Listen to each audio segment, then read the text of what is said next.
दोस्तों, कहानी की शुरुआत होती है काफी सारे माइनर्स को दिखाते हुए जो कि एक माइन में काम कर रहे थे। और इनमें से एक माइनर को खुदाई करते वक्त दीवार के पीछे एक और माइन दिखाई देती है, जिसे देखकर बाकी माइनर्स कहते हैं कि शायद इसके पीछे लेथल गैस हो सकती है, क्योंकि उनके पास जो पक्षी था वो इस गैस की वजह से अब मर चुका था। इसलिए ये सभी चेक करने के लिए एक आदमी को गुफा के अंदर भेजते हैं। और वो आदमी जब गुफा के अंदर जाता है तो उसे किसी तरह की कोई गैस तो नहीं मिलती, लेकिन दीवार पर एक हाथ दिखाई देता है जो कि एक नॉर्मल हाथ नहीं था।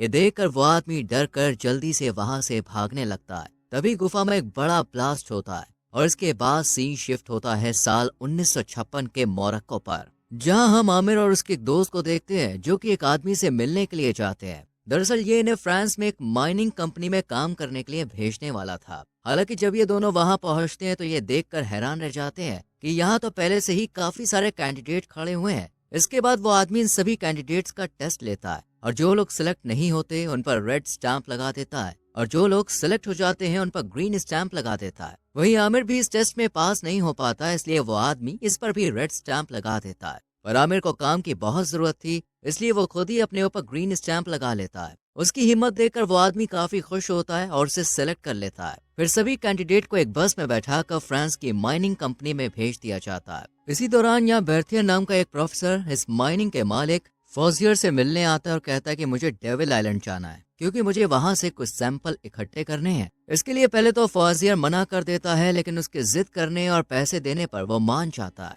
तभी यहाँ पे अलार्म बजता है और कुछ लोग माइन में से एक इंजर्ड आदमी को बाहर लेकर आते हैं और फौजियर को बताते हैं कि अगर रोलैंड नाम का मजदूर इनके साथ नहीं होता तो ये आदमी मर जाता। रोलैंड की बहादुरी देख प्रोफेसर उसे अपनी टीम में शामिल कर लेता है। इसके बाद हम आमिर को देखते हैं जो कि अब इसी माइनिंग कंपनी में आ चुका था और यहाँ पर आने के बाद उसकी मुलाकात सेंटिनी और पोलो नाम के दो आदमियों से होती है जो उसे माइन में पहनने वाले कपड़े देते हैं। जिसके बाद आमिर अपनी ड्रेस पहनकर तैयार हो जाता है और क्योंकि उसे फ्रेंच बहुत अच्छी तरह से आती थी, इसलिए रोलैंड उसे अपनी टीम में शामिल कर लेता है और उसके साथ साथ मिगेल और लुइस नाम के दो माइनर्स को अपनी टीम में रख लेता है। इसके बाद ये सभी माइंस में खुदाई करने के लिए जाते हैं, क्योंकि प्रोफेसर को 1000 मीटर नीचे से सैंपल लेने थे, तो इसलिए ये सभी नीचे जाने के लिए रास्ता बनाने लगते हैं। कुछ दिन इसी तरह बीत जाते हैं और अब 1000 मीटर तक की खुदाई भी पूरी हो चुकी थी, इसलिए प्रोफेसर के साथ साथ ये सभी अब नीचे पहुंच जाते हैं। जिसके बाद हम प्रोफेसर को जमीन पर एक डिवाइस लगाते हुए देखते हैं और फिर वो रोलैंड को इस जगह ब्लास्ट करने के लिए कहता है।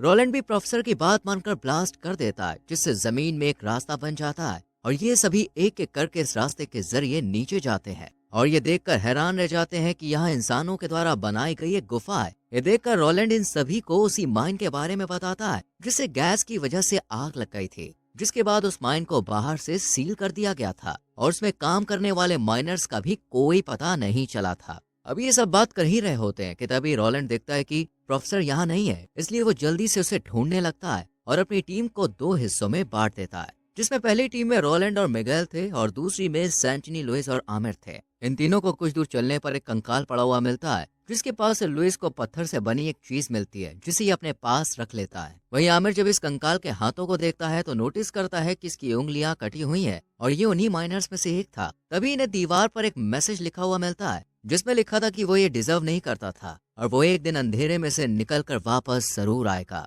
इधर रोलैंड को प्रोफेसर मिल जाता है जो उसे बताता है कि ये जगह बहुत पुरानी सिविलाइजेशन द्वारा बनाई गई है। इसके बाद वो उसे एक दीवार में होल करने के लिए कहता है और फिर ये सभी दीवार के उस पार जाते हैं जहाँ इन्हें पिलर पर कुछ लिखा हुआ मिलता है और कुछ कंकाल भी पड़े हुए दिखाई देते हैं। वहीं एक ताबूत भी होता है जिसके बारे में प्रोफेसर रोलैंड को बताता है कि इसके अंदर एक क्रिएचर है और फिर उस ताबूत की फोटो लेने लगता है। इसी दौरान अचानक इनके ऊपर पत्थर बरसने लगते हैं, जिस वजह से सेंटिनी का एक पैर टूट जाता है और बाहर जाने का रास्ता भी बंद हो जाता है। ये देखकर रोलैंड सभी से कहता है कि इतना बड़ा हादसा हुआ है, जरूर बाहर किसी ने हमारी आवाज सुनी होगी। इस पर पोलो उसे बताता है कि जब ये लोग माइन के अंदर आए थे तभी सब यहाँ से चले गए थे। ये सुनकर रोलैंड समझ जाता है कि ये सब प्रोफेसर और फौजियर की एक चाल है, इसलिए वो प्रोफेसर पर गुस्सा करने लगता है। जिसके बाद सभी उसे शांत करते हैं और सेंटिनी के पैर पर बैंडेज करते हैं। इसके बाद रोलैंड आमिर को दीवार में क्रैक ढूंढने के लिए कहता है ताकि वो उसमें ब्लास्ट करके यहाँ से बाहर निकल सके। रोलैंड की बात सुनकर आमिर भी क्रैक ढूंढते हुए एक होल तक पहुंच जाता है जहां उसे पोलो और लुइस मिलते हैं जो कि उस ताबूत को खोलने की कोशिश कर रहे थे। हालांकि आमिर उन्हें ऐसा करने से मना करता है, लेकिन वो उसकी एक भी बात नहीं सुनते हैं और कोशिश करते रहते हैं कि तभी आमिर को लुइस की जैकेट से वही पत्थर मिलता है जो उसने कंकाल के पास से उठाया था। दरअसल ये उस ताबूत की चाबी थी जिसे आमिर ताबूत में लगा देता है और वो खुल जाता है। उस ताबूत के अंदर बहुत सारे हीरे थे जिन्हें लुइस और पोलो अपने पास रख लेते हैं। साथ ही वो आमिर को ये बात किसी को भी ना बताने के लिए कहते हैं, जिसके बाद वो यहाँ से चला जाता है और ये दोनों आपस में हीरो को बांटने लगते हैं कि तभी हम ताबूत में उसी क्रिएचर को देखते हैं जिसे हमने मूवी की शुरुआत में देखा था। लुइस और पोलो की नजर जब उस क्रिएचर पर पड़ती है तब ये डर कर यहाँ से भागने लगते हैं और रोलैंड के पास पहुंच जाते हैं। इससे पहले कि ये उसे कुछ बता पाते कि तभी पीछे से वो क्रिएचर आकर पोलो को अंधेरे में खींचता हुआ ले जाता है। ये देखकर सभी उसका पीछा करते हैं, लेकिन वो पोलो को लेकर अंधेरे में कहीं गायब हो जाता है और फिर आगे जाने पर इन्हें पोलो के बिना सिर की लाश मिलती है। ये देखकर मिगेल प्रोफेसर पर गुस्सा करने लगता है क्योंकि वही इन लोगों को यहाँ लाया था। रोलैंड मिगेल को शांत करता है और फिर प्रोफेसर इन्हें इस क्रिएचर के बारे में बताता है कि 10 लाख साल पुरानी सिविलाइजेशन के लोग जिन्होंने ये माइन बनाई थी वो इस क्रिएचर को ताबूत में बंद रखने के लिए सेक्रीफाइस दिया करते थे क्योंकि वो इससे बहुत ज्यादा डरते थे और ये ताबूत उस क्रिएचर के लिए एक तरह से जेल है, यानी कि वो तब तक बाहर नहीं आता है जब तक लोग उसके लिए सेक्रीफाइस देते रहें। प्रोफेसर आगे कहता है कि हो सकता है कि उन लोगों के पास सेक्रीफाइस देने के लिए लोग ना बचे हों,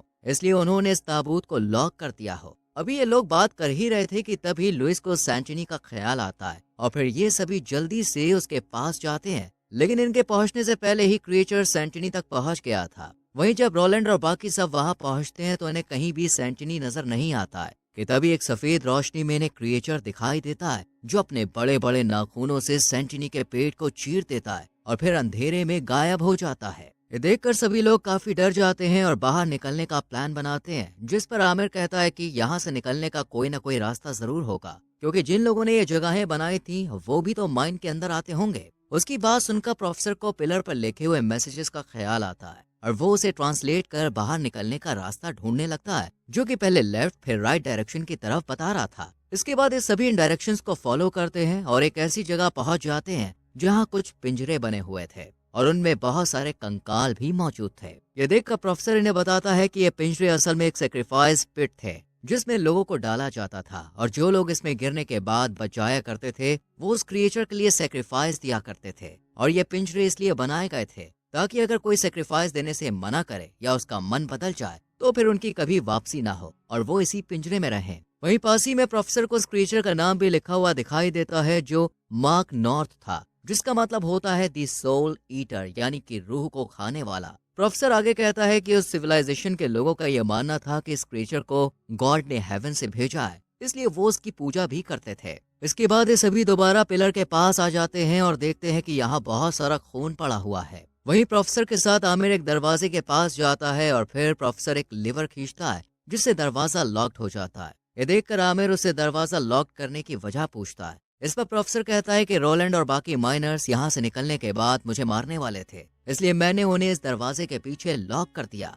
वहीं मिगेल और लुइस इस डोर को ओपन करने की कोशिश करते हैं कि तभी उनकी नजर दीवार पर लिखे टेक्स्ट पर जाती है जिनसे उन्हें क्रिएचर के बारे में जानकारी मिलती है कि इस जैसे 9 और क्रिएचर ताबूत में बंद हैं जो इंडिया की अलग अलग जगहों के अंदर हैं और इन्हें फ्री होने के लिए मास्टर सेक्रीफाइस करना पड़ेगा। इधर प्रोफेसर के सामने अचानक वही क्रिएचर आ जाता है जिससे वो बात करने की कोशिश करता है और उसकी तारीफ करते हुए कहता है कि वो सबसे शानदार है और बहुत ज्यादा ताकतवर है। ये सुनकर क्रिएचर उसे गले लगा लेता है और फिर उसे मार देता है। इसके बाद वो आमिर की तरफ बढ़ने लगता है, लेकिन सही वक्त पर रोलैंड दरवाजा खोलकर आमिर को बचा लेता है। इसी दौरान आमिर और लुइस में बहस हो जाती है जिस वजह से आमिर गुस्से में रोलैंड को उन हीरो के बारे में बता देता है जो लुइस और मिगेल को मिले थे। जिसके बाद रोलैंड उन हीरो को अपने पास रख लेता है और बाहर निकलने का रास्ता ढूंढने लगता है कि तभी उनके सामने क्रिएचर आ जाता है और मिगेल को मार देता है। फिर वो लुइस को भी उठाकर ले जाता है। ये देखकर रोलैंड आमिर को वहां से भागने के लिए कहता है और खुद क्रिएचर पर अटैक कर देता है। आमिर एक जगह जाकर छुप जाता है जिसके बाद रोलैंड उसे ढूंढते हुए उसके पास आता है